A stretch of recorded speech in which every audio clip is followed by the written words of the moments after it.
بسم اللہ الرحمن الرحیم۔ تحریک لبیک پاکستان کی جانب سے پیٹرولیم مصنوعات کی قیمتوں کے اضافے کے خلاف شٹر ڈاؤن ہڑتال کی کال دی گئی تھی۔ اس پر ملک پاکستان میں پوری قوم نے جس طرح ہمارا ساتھ دیا ہے اور بالخصوص تاجر برادری نے جس طرح تحریک لبیک پاکستان کے ساتھ انتہائی ثابت قدمی کے ساتھ کھڑے ہو کر ہمارا ساتھ دیا، ہم تہ دل سے ان کا شکریہ ادا کرتے ہیں۔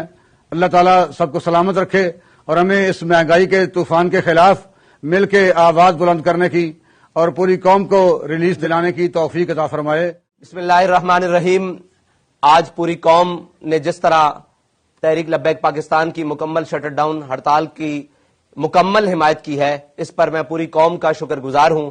اور خصوصاً ہمارے کاروباری حضرات، تاجر حضرات، وکلاء، کسان، مزدور،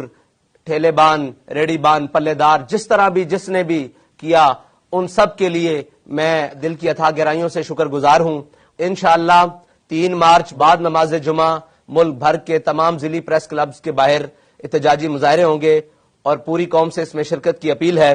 تاکہ اس حکومت وقت کو، جو بالکل انتہائی نااہل اور ناہنجار ہیں، جن کو غریب کے کسی قسم کے درد کا، مشکلات کا کوئی احساس نہیں ہے، میں بار دیگر پوری تحریک لبیک پاکستان کی قیادت کی جانب سے شکر گزار ہوں۔ جس طرح انہوں نے ہم پر اعتماد کیا، انشاءاللہ ہم قوم کی آواز بنیں گے، قوم کے غریب کی آواز بنیں گے، اور پیٹرولیم کی مصنوعات میں ضرور کمی کروائیں گے اس حکومت وقت کے، اور یہ ان کو اس امر پر مجبور کر دیا جائے گا کہ وہ غریب کے لیے آسانی کرے اور اس ملک کی اشرافیہ کو لگام دے۔